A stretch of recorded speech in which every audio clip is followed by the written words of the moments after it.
we have national dailies for this morning, and I'll start with the Punch newspaper. We have the major headline, the major story, rather, on the Punch this morning, and it says, Senate asks Supreme Court to reinstate Onnoghen. I'm sure that would project the front cover possibly for you to see exactly what the Punch looks like this morning. Senate asks Supreme Court to reinstate Onnoghen, and we have the riders, 3 riders actually. We only recognize Onnoghen as CJN, and that's according to the NBA.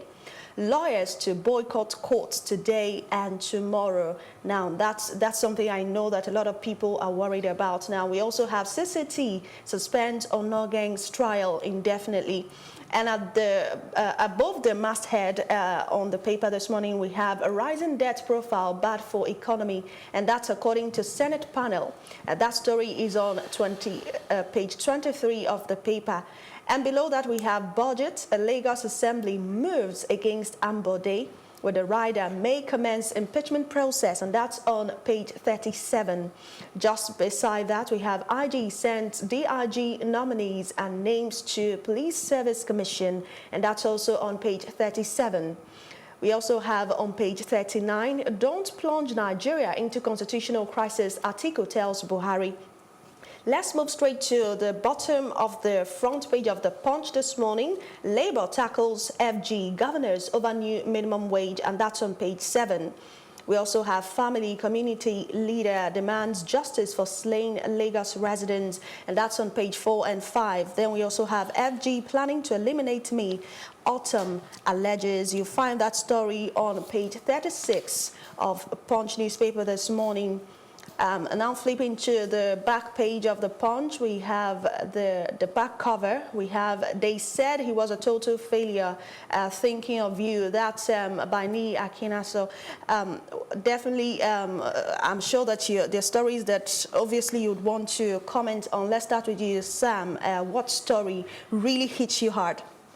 The CJN's issue. Okay. It's on the front burner, and it's getting everyone really worked up.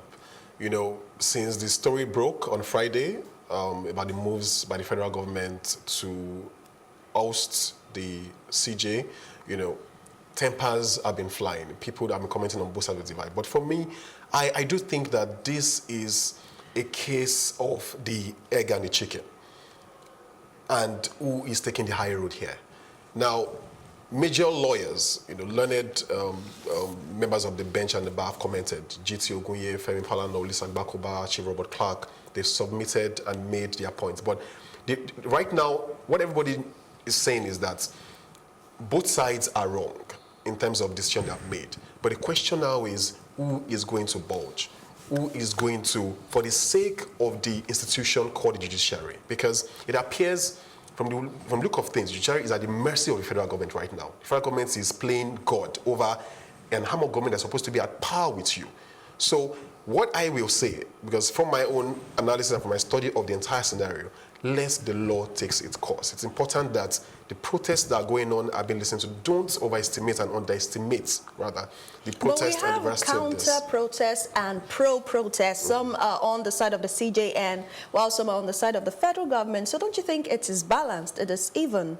Of course, in a democracy, counter-protests and, of course, the pro-protests, you know, do occur. But it's important as well to always go back to the courts. That's why the National Assembly, in their wisdom, decided to suspend their sitting, which is supposed to hold today, you know, for the Supreme Court to decide. Of course, some sources and some news reports that we heard was that they suspended that because the federal government actually summoned some APC senators to the villa in a bid to ensure that the leadership of the House of the National Assembly is changed if that sitting held. So ultimately, I think in the midst of all this hullabaloo, so to speak, the rule of law should take its course. Okay, so quickly, Dio, would you like to go with that, or do you fancy any other stuff? I mean, so it's I mean, we flogged this one severally, and the rule of law should take its place. I think there should be a compromise at a point. Yes. Now, Bakuba has gone to the NJC to ask them to look into the case of the acting CGA.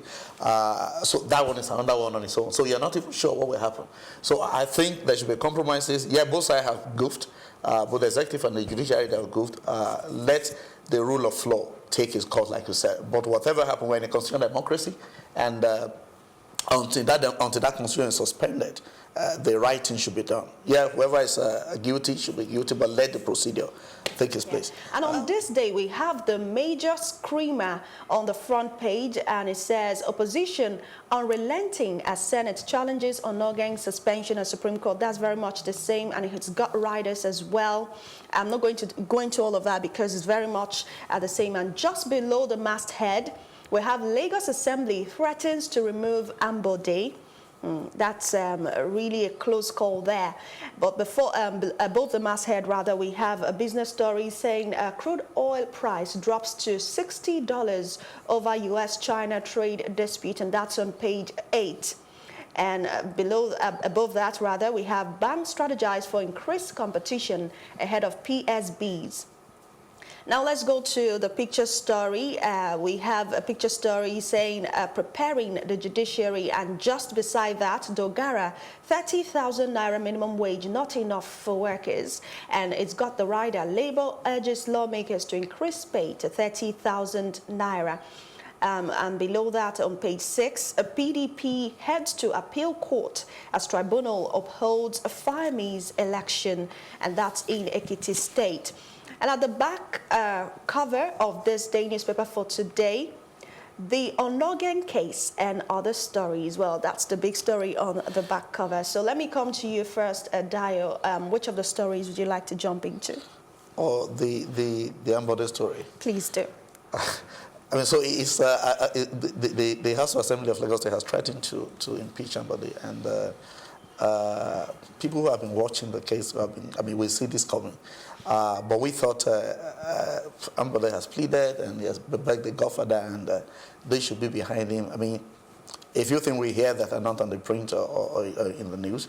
But you see, it's sad. Yeah, maybe for Ambode, if you live in glass house, don't throw stone. I mean, if your hand has not touched the edge of the sword, don't ask who killed my father.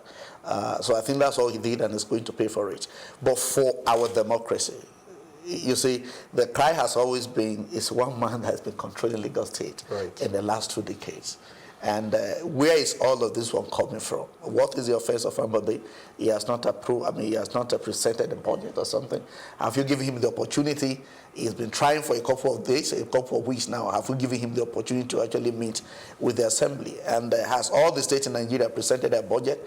Has the budget of Nigeria been approved and all of that? So, you see, for me, yeah, if you want to impeach him because you think you install him and you think you have the power. Now, the reason given for this possible impeachment, from what you've said, doesn't hold water.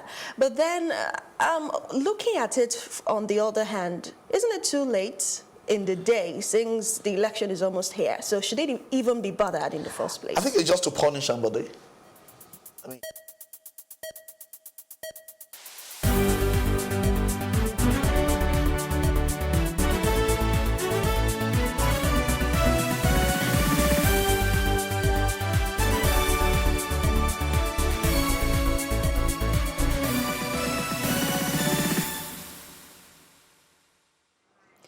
Welcome back to Off the Press on Plus TV Africa this beautiful morning. Yes, I have with me Plus TV Africa sports correspondent Samson Oloyede. Thank you so much for joining us to lend your insights on all the sports headlines for today. Well, let us quickly go to Complete Sports. We have the cover story, Moses inspires Fenerbahce to first win in 7 games. That's interesting. So I am sure you would like to weigh in on that, though. But above the masthead, we have Neymar blow for PSG with the rider Brazil star to miss Man United UCL games. And then below that, we have Messi dethroned with the rider. Barca star knocked off top sport in player form rankings. And just beside that, we have it's Chelsea versus Man United EPL Giants headline 5th round clashes. And of course, that's an FA Cup 5th round draw. So which of the stories would you weigh in on? Well, real quick, Moses is one that appeals to the Nigerian, football fans because he's a Nigerian. And it's good to see that he's getting the playing time he deserves, at Fenerbahce, having struggled to get playing time at Chelsea. And for Fenerbahce, it's been difficult, 19 times Turkish champions, but they're in the relegation water, struggling. So it's good to see them notch up their first win in 7 games. As regards the Neymar blow for PSG, it's a big one, is injured again and is going to miss the crunch Champions League round of 16 tie against United. It was at this stage last year that he missed, the end of the season too. So for PSG, that's one big blow. But then there's still Cavani, there's still Kylian Mbappe in there, to get the goals for them, and Di Maria as well. So I think PSG should still come good against a rejuvenated United side. And you talked about Lionel Messi. That's just in terms of form statistics and, goals. Messi is still playing quite well. Okay, thank you so much, Samson. If I let you, I'm sure that we won't go because this is your passion. Thank you so much for joining me. It's a pleasure. On Off the Press this morning. Thank you so much as well for watching. Off the Press returns on Wednesday morning by 8:30 a.m. Don't miss it. I am Ife Aaron. Have a great day.